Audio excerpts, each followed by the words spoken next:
Hi, this is Tim with rcnoob.com, and I'm back with another vehicle unboxing and overview.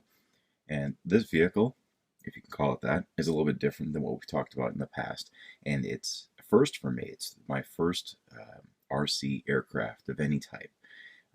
I've stuck with surface vehicles for the entirety of my hobby life, my hobby career, if you want to refer to it that way. Um, so this is something a little new for me. With the popularity and the interest that has been growing and growing, and really showing no signs of slowing down around quadcopters and multi-rotor aircraft and drones, if you want to call them that. Um, it's gotten me to look at these vehicles as well, or look at these aircraft as well. And I've talked to a number of people that have them and have flown them and really have had a good time with them. And that's what I'm in this hobby to do, is to have a good time and just relax and blow off some steam. So with the recent release of the Dromida KODO HD, which is actually the, I believe, third KODO model from Dromida, um, that model itself kind of piqued my interest. It looked interesting. It looked like a nice entry level um, learner focused quadcopter, one that wasn't too big, and one that I could do a couple tricks with once I got the hang of how to fly it. So that was the model that I set my sights on, and voila, here we have it. So I said this is going to be an unboxing. Truth be told, I've already had this out of the box, in the air, on the ground, in a tree, on the ground, in the air, on the ground. You get the hang of it. Um, I'm still learning the ropes, as it were, when it comes to flying. I haven't really flown much at all. I've had one experience many years ago with a string controlled RC. It wasn't really an RC, just a string controlled gas powered plane. It went up, it came down. The whole flight lasted about 5 seconds. Um, and it really, literally did not feel like picking up the pieces and putting everything back together. So that was my really only experience flying up until now. So I've already had this thing out of the box, but we'll do an unboxing. I've got everything packed back the way it was, and I'll just give a couple thoughts on this model, as I do think it's a fun little entry level model, or even a secondary or third um, quadcopter if you're looking to pick up one more, just one more. So let's take a quick look at the box, and then we'll open it up and see what's inside. So here you have, the nice artwork from Dromida. And if you're not familiar with Dromida, they burst onto the scene, or I guess arrived on the scene in the hobby world. Oh man, maybe a year ago now. Maybe it's been a little bit longer. But they focused on, I would say, budget friendly, I'd call them entry level RC vehicles. And all of their surface RC vehicles, their cars and trucks, have been smaller scale, 1/18th scale, around there. Um, Maybe a half a year ago, I'm kind of going off of memory, they came out with two interesting looking 1/18th scale vehicles that shoot foam darts. And they're very theme oriented. Kind of apocalypse, Mad Max-ish kind of themed vehicles. So those are pretty cool, but you kind of get the idea of where Dromeda is at with that, with their surface vehicles. Smaller scale, entry level, budget friendly for the most part. Um, their quadcopters seem to take the same tact. However, their sizes are definitely, they run the board with size.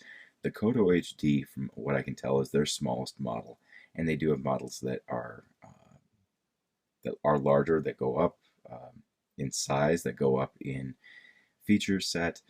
So really, they've got a nice array of quadcopters and multi-rotor machines in their lineup. So check out Dromida.com if you want to see their full lineup. Back to the KODO HD though. So the KODO HD, again, it's, I believe, the third KODO model. The first KODO that came out looked very very Spartan. There wasn't much to it.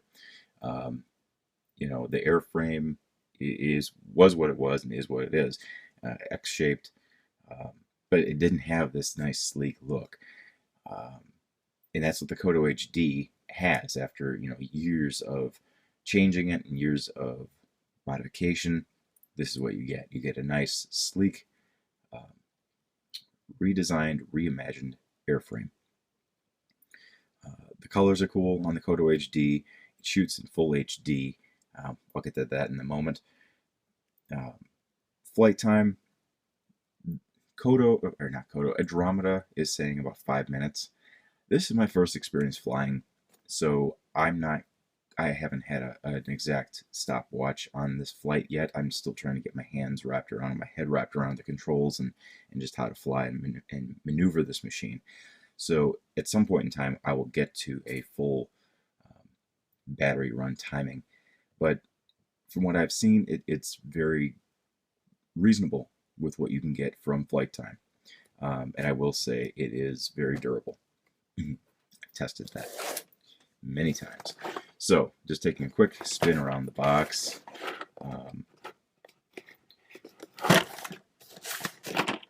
Looking here, 2.4 gigahertz radio. All the batteries are included. That is very true. You get the battery for the quadcopter itself, and you get the battery for the controller. It is ready to fly. Literally, you charge the batteries, put them in, and get up and go. The flip button. This took me a while to find in the manual. Yes, I read the manual a couple times, and it still took me a while to find the flip button. When you look at the controller, it's not obvious where it is, but that's a fun little gimmick and a fun little feature to have. The camera itself is adjustable. It's manually adjustable, and it is not controlled by the remote control, or at least the adjustment of it. So you need to pre-plan if you want to have the camera facing at a downward angle. You need to make that adjustment before you get that thing up in the air. But then the operation of the camera, turning it on, turning it off, that is controlled through the remote control. Tough construction? Yes, it is. Very, very tough.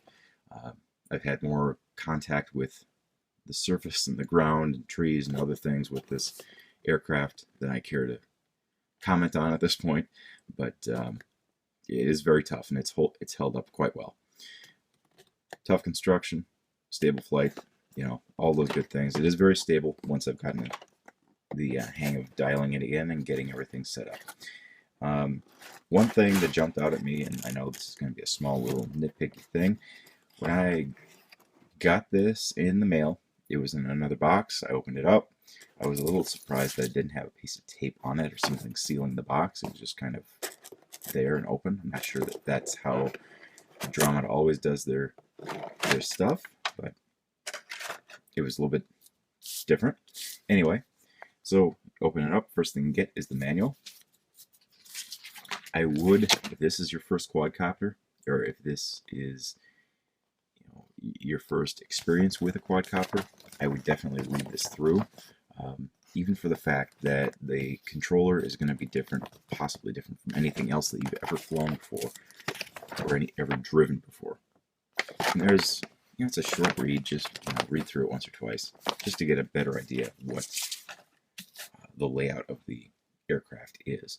So we open up the box, we take off the top layer, and what do we have inside? Well, we have the KODO HD quadcopter, we have the remote control, we have the batteries, we have a bunch of little things in this tray over here, and there's even more stuff underneath. So what's in the tray? Well, this is your micro SD card reader. There's your micro SD card, and I do have another one in there that I've a little higher capacity. It comes with a 2 gig card, which isn't too bad, and here's the battery charger, which is USB. You plug that in. I'll talk about that in a minute, or talk about that in a moment.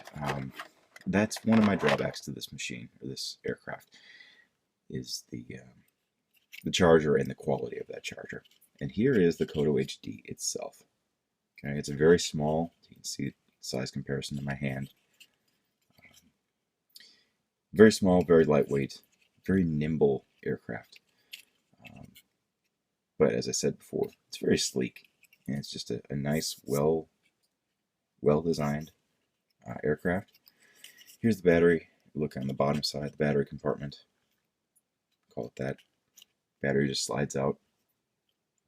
Plug it in, and I like to take it out before I plug it in, and then I slide the battery back in, just so I don't accidentally rip or put any extra pressure on anything.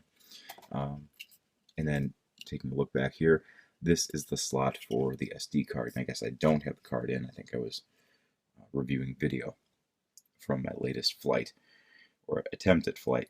So that's the KODO HD. Take that out of the box. Here's the controller, which I'm holding upside down.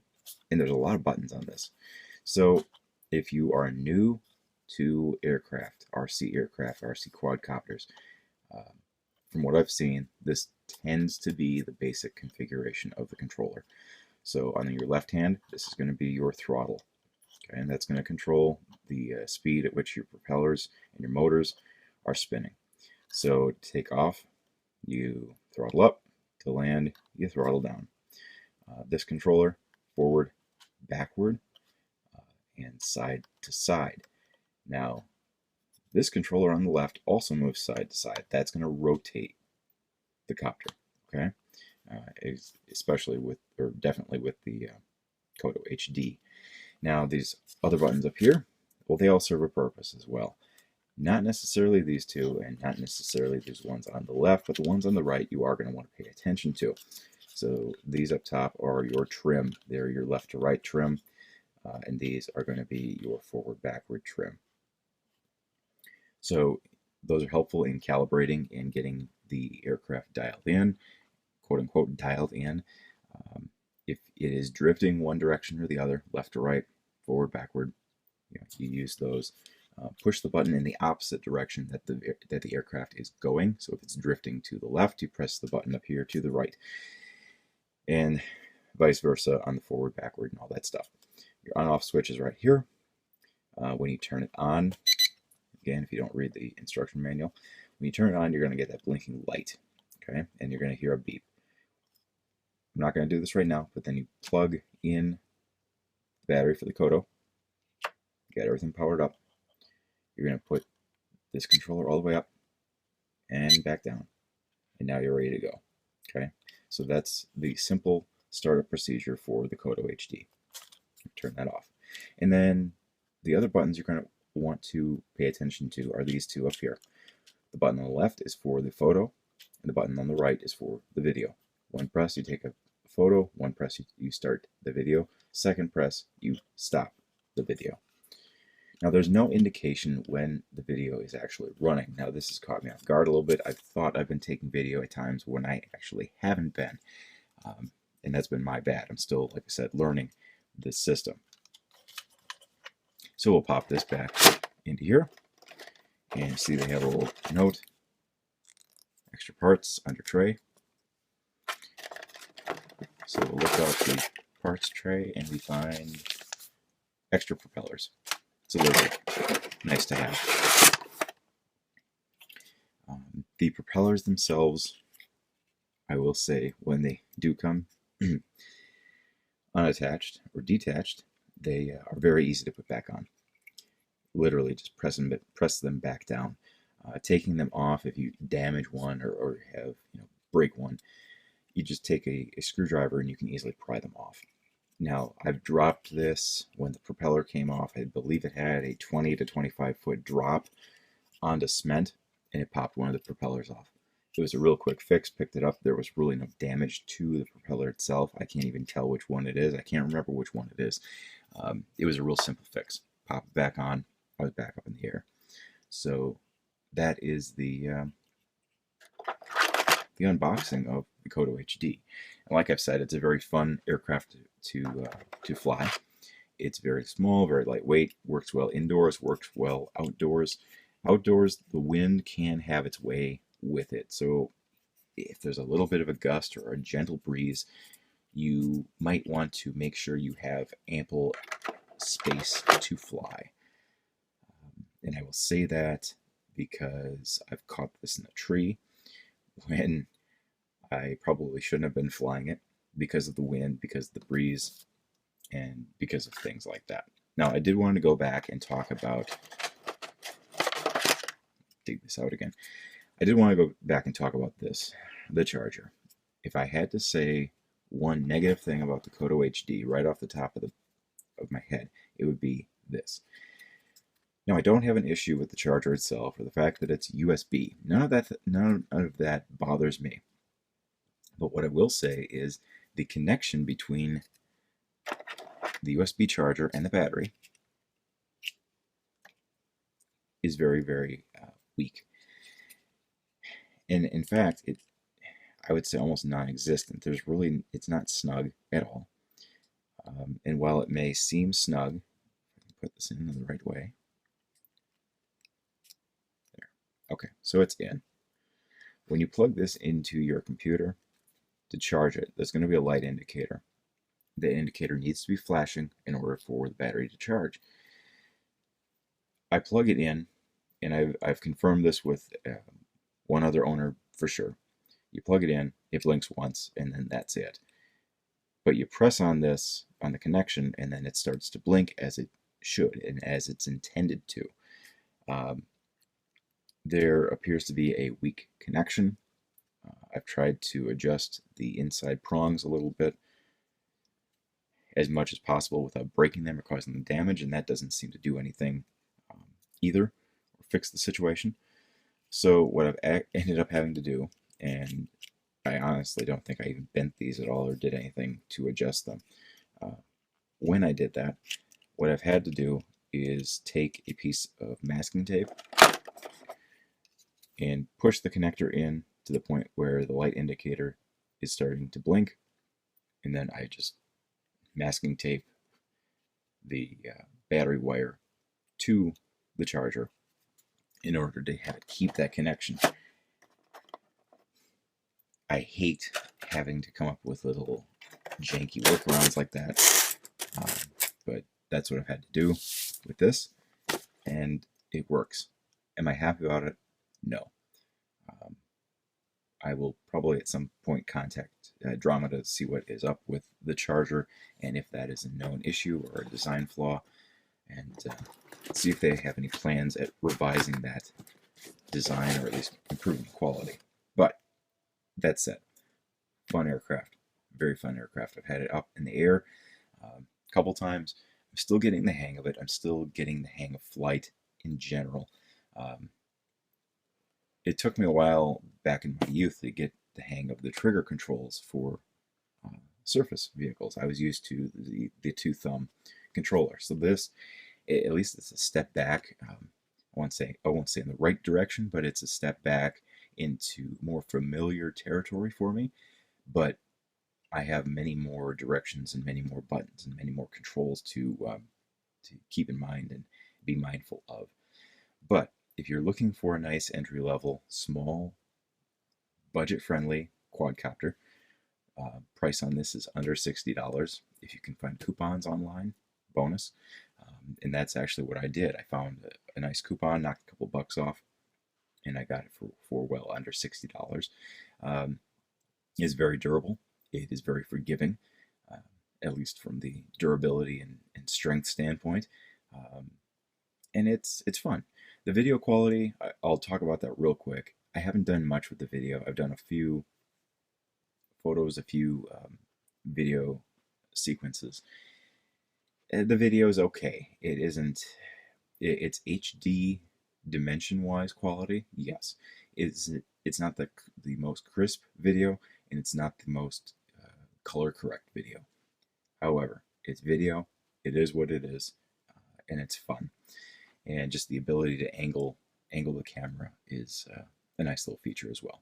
So that's my unboxing and real quick overview of the Dromida KODO HD. I will have more flight video of this at some point in time. I want to give myself a little more time to figure out how to fly it before we do any of that. And I'll get some onboard video as well. But if you're looking for an entry-level, low-cost, durable quadcopter for under $60, you can't really go wrong with this model from what I've seen so far. USB charger issues notwithstanding. So anyway, for more information on the Dromida KODO HD, you can check out rcnoob.com. Or you can go to Dromida.com too. That's fine. But you can check out rcnoob.com, where I have written out my initial thoughts of this model, included some other pictures of the aircraft as well, and also listed out my pros and cons. Outside of that, please do like the video if you do like it, and feel free to subscribe to the RC Noob YouTube channel for more information on other RC vehicles, primarily surface, but we've started to dip into quadcopters and quadcopter racing news specifically. Visit rcnoob.com and check us out on Twitter, Facebook, Google+, and other social networks as well. So until next time, my name's been Tim. Thank you very much for watching, and I will talk to you later.